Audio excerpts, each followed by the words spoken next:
ಜೊತೆ ನೇರ ಸಂಪರ್ಕದಲ್ಲಿ ಜಾಯ್ನ್ ಆಗಿದ್ದಾರೆ. ಹಾಗೆ ನಿವೃತ್ತ ಸೇನಾಧಿಕಾರಿ ಆಗಿರುವಂತಹ ಕರ್ನಲ್ PV ಹರಿ ಅವರು ಕೂಡ ನಮ್ಮ ಜೊತೆ ಈಗ ಲೈವ್ ನಲ್ಲಿ ಜಾಯ್ನ್ ಆಗಿದ್ದಾರೆ. ಮೊದಲಿಗೆ ಹರಿ ಅವರಿಗೆ ನನ್ನ ಪ್ರಶ್ನೆ, ಈಗ ಮೂರನೇ ಮಹಾಯುದ್ಧಕ್ಕೆ ಫಿಕ್ಸ್ ಆಯ್ತಾ ಮುಹೂರ್ತ ಅನ್ನುವಂಥ ರೀತಿಯಲ್ಲಿ ಚರ್ಚೆಗಳಾಗ್ತಾ ಇದೆ ಸರ್.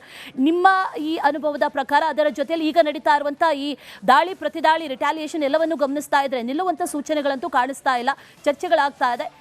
ಇದರ ಬಗ್ಗೆ ನೀವೇನು ಹೇಳ್ತೀರಿ? ಮೊದಲನೇದಾಗಿ ಯುದ್ಧ ಮೊದಲ ಬಾರಿಗೆ ಆಗ್ತಾ ಇಲ್ಲ ಇರಾನ್ ಮತ್ತೆ ಇಸ್ರೇಲ್ ಮಧ್ಯದಲ್ಲಿ.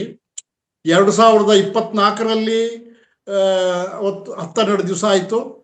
ಮತ್ತೆ 2025ರಲ್ಲಿ 13ನೇ ಜೂನಿಂದ 24 ಜೂನ್ ವರೆಗೂ ಆಯ್ತು. ಆಮೇಲೆ ಸೀಸ್ ಫೈರ್ ಆಯ್ತು ಅಮೆರಿಕ ಒತ್ತಡದಿಂದ. ಒಂದು ಮಾತ್ರ ಜ್ಞಾಪಕ ಇಟ್ಕೊಳ್ಳಿ, ಇವರು ಅಮೆರಿಕದವರ ಏಮ್ ಬಾರಿ ಭಯಂಕರ ಕ್ಲಿಯರ್ ಇದೆ ಇವರಿಗೆ. ಇಸ್ರೇಲ್ ಮುಖಾಂತರ ಮಾಡಿ ಅವರ ಎಲ್ಲ ಮಿಲಿಟರಿ ಇನ್ಫ್ರಾಸ್ಟ್ರಕ್ಚರ್ಸ್ ಏನಿದೆ, ಮಿಲಿಟರಿ ಇನ್ಫ್ರಾಸ್ಟ್ರಕ್ಚರ್ ಗಳನ್ನ ಅವರು ಧ್ವಂಸ ಮಾಡಬೇಕು. ಅವರ ಕೆಪಾಸಿಟಿ ಇರಬಾರ್ದು. ಇರಾನ್ ಅವರ ಮೇಲೆ ಡಿಫೆನ್ಸ್ ಮೇಲೆ ಫೈರ್ ಮಾಡ್ಲಿಕ್ಕೆ. ಸೊ ಇಸ್ರೇಲ್ ದ್ವಾರ ಎಲ್ಲ ಅತ್ಯಾಧುನಿಕ ವೆಪನ್ಗಳನ್ನು ಫೈರ್ ಮಾಡಿಸ್ತಾ ಇದ್ದಾರೆ. ಆದ್ರೆ ಇರಾನ್ ಸುಮ್ಮನೆ ಕೂತಿಲ್ಲ. ಅವರು ಎಲ್ಲ ಮಿಸೈಲ್ಸ್ ಗಳನ್ನ ಜಾರ್ಡನ್, ಬೆಹರಾನ್, ಕತ್ತಾರ್, ಈ ಕುವೈಟ್ ಎಲ್ಲಾ ಕಡೆನೂ ಸಹ ಅಮೆರಿಕನ್ ಏರ್ ಬೇಸಸ್ ಮತ್ತೆ ನ್ಯಾವಲ್ ಬೇಸಸ್ ಗಳ ಮೇಲೆ ಮಾತ್ರ ಮಾಡ್ತಾ ಇದ್ದಾರೆ. ಸಿವಿಲಿಯನ್ಸ್ ಟಾರ್ಗೆಟ್ ಮಾಡ್ತಾ ಇಲ್ಲ ಅವರು ಯಾರು, ಇರಾನ್. ಆದ್ರೆ ಇಸ್ರೇಲ್ ಮೇಲೆ ಫೈರ್ ಆಗಿರೋದು ಅವ್ರಿಗೆ ಜನಗಳಿದ್ದ ಜಾಗದಲ್ಲೇ ಆಗ್ತಾ ಇದ್ದಾರೆ. ಅವ್ರಿಗೆ ಡೈರೆಕ್ಟ್ 1-to-1 ವಾರ ಆಗ್ತಾ ಇದೆ. ಸೊ ಈಗ ಅಮೆರಿಕದವ್ರು ಏನ್ ಮಾಡ್ತಾ ಇದ್ದಾರೆ ಅಂತ ಹೇಳಿದ್ರೆ, ಅವರ ಯಾವುದೇ ಮಿಸೈಲ್ ಸಿಸ್ಟಮ್ ಇರಲಿ, ಏರೋಪ್ಲೇನ್ ಇರಲಿ, ಇರಾನ್ನ ಪಾಪ್ಯುಲೇಷನ್ ಮೇಲೆ ಬೀಳಿಸ್ತಾ ಇಲ್ಲ. ಯಾಕೆಂದ್ರೆ ಅವರ ಏಮ್ ಅದಲ್ಲ. ಅವರ ಏಮ್ ಆಯ್ತಲ್ಲ ಖಮೇನಿ ಇದ್ದಾರಲ್ಲ, ಅವರ ಆಡಳಿತವನ್ನ ಧ್ವಂಸ ಮಾಡಿ ಬೇರೆ ಯಾರಾದ್ರೂ ಒಬ್ಬ ಬೊಂಬೆಯನ್ನು ಕೂಡಬೇಕು ಆ ದೇಶಕ್ಕೆ ಆಡಳಿತ ಮಾಡ್ಲಿಕ್ಕೆ. ಅದು ಅವರ ಒಂದು ಇಚ್ಛೆ.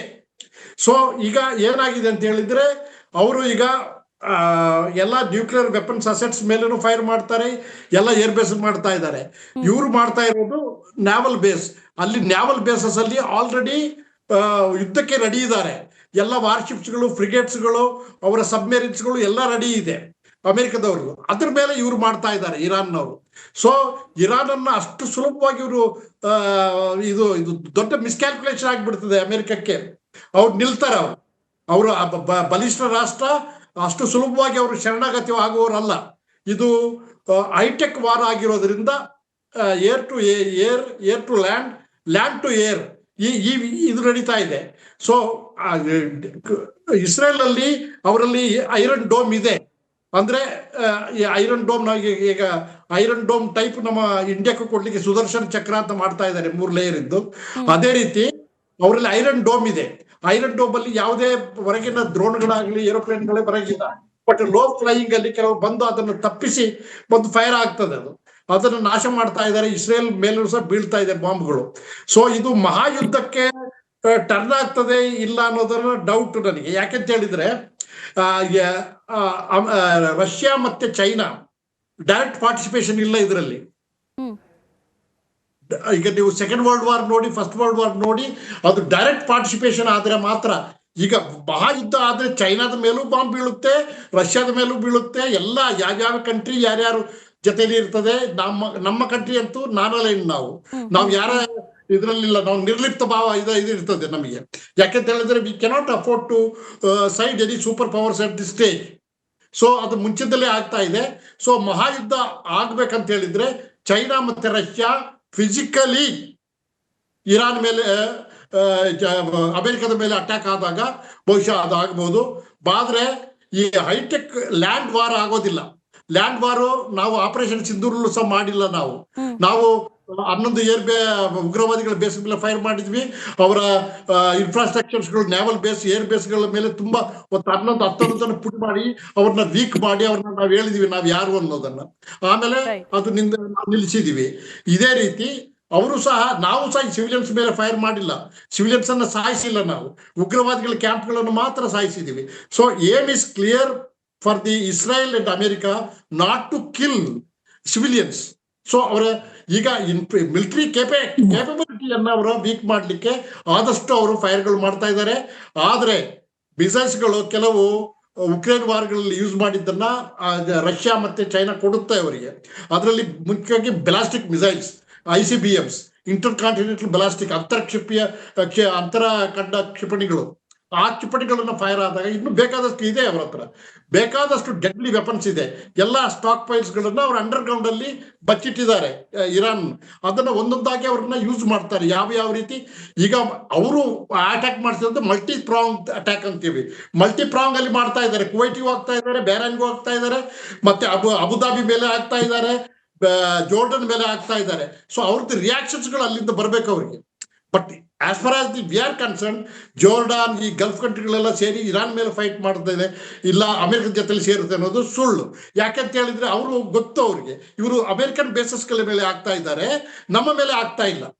ಸೊ ಅಂಡ್ ಸೆಕೆಂಡ್ಲಿ ಅಮೆರಿಕನ್ ಪ್ರಾಪಗೇಷನ್ಸ್ಗಳು ಬಹಳ ನಡೀತಾ ಇದೆ. ಇದು ಕಾದು ನೋಡ್ಬೇಕು.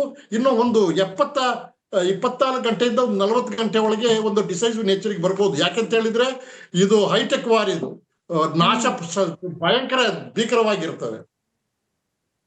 ಆಲ್ರೈಟ್ ಹರಿ ಸರ್, ಹಾಗೆ ಸಂಪರ್ಕದಲ್ಲಿರಿ. ಮತ್ತೊಂದು ಅಪ್ಡೇಟ್ ಕೂಡ ಲಭ್ಯ ಆಗ್ತಾ ಇದೆ.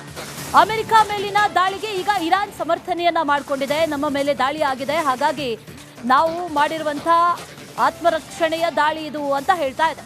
ಇಸ್ರೇಲ್ ಮತ್ತು ಅಮೆರಿಕ ವಿಶ್ವಸಂಸ್ಥೆ ನಿಯಮವನ್ನ ಉಲ್ಲಂಘನೆ ಮಾಡಿದ್ದಾರೆ. ಇದು ಇರಾನ್ ಹೇಳ್ತಾ ಇರೋದು, ಸಮರ್ಥನೆಯನ್ನ ಮಾಡ್ಕೊಳ್ತಾ ಇರೋದು. ಅಮೆರಿಕ ಮೇಲೆ ದಾಳಿ ಮಾಡಿರೋದನ್ನ ಇರಾನ್ ಈಗ ಸಮರ್ಥನೆಯನ್ನ ಮಾಡಿಕೊಂಡಿದೆ. ವಿಶ್ವಸಂಸ್ಥೆಯ ನಿಯಮಗಳೇನಿದೆ ಆ ನಿಯಮಗಳನ್ನ ಉಲ್ಲಂಘನೆ ಮಾಡಿದ್ದಾರೆ ಅಂತ ಇರಾನ್ ಹೇಳ್ತಾ ಇರೋದು.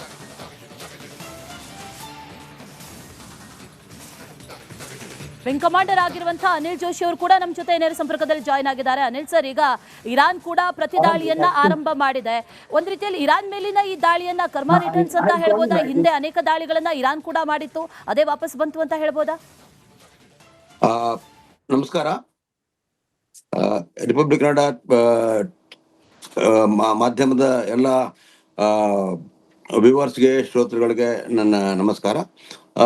ನೀವು ಕೇಳಿದ ಪ್ರಶ್ನೆ ತುಂಬಾ ಚೆನ್ನಾಗಿದೆ. ಇರಾನ್ ರಿಟೇಲಿಯೇಷನ್ ಮಾಡಲೇಬೇಕಾಗುತ್ತೆ, ಯಾಕಂದ್ರೆ ಅದು ಸ್ವಾಭಿಮಾನ ಪ್ರಶ್ನೆ ಇದೆ. ಬಟ್ ಮುಂಚೆನೂ ರಿಟೇಲಿಯೇಷನ್ ಮಾಡಿತ್ತು, ಬಟ್ ಅದರಿಂದ ಜಾಸ್ತಿ ಏನು ಪ್ರಯೋಜನ ಆಗಲ್ಲ, ಡ್ಯಾಮೇಜ್ ಆಗಲ್ಲ. ಯಾಕಂದ್ರೆ ಇರಾನ್ ಹತ್ರ ನಾನು ಏರ್ಫೋರ್ಸ್ ನಲ್ಲಿ ಇರೋದ್ರಿಂದ ನನಗೆ air power is very very important when you go for war across your own border. You have to have stand off weapons. ಅವ್ರದ್ದು ಏರ್ ಫೋರ್ಸೇ ಇಲ್ಲ, ಓನ್ಲಿ ಮಿಸೈಲ್ಸ್ ಇದೆ. ಮಿಸೈಲ್ಸ್ ಇಂದ ಎಷ್ಟು ಹೊಡೆಗೆ ಆಗುತ್ತೆ, ಆಗೋದಿಲ್ಲ. Because it is only it will be pointed attack, and that too Israel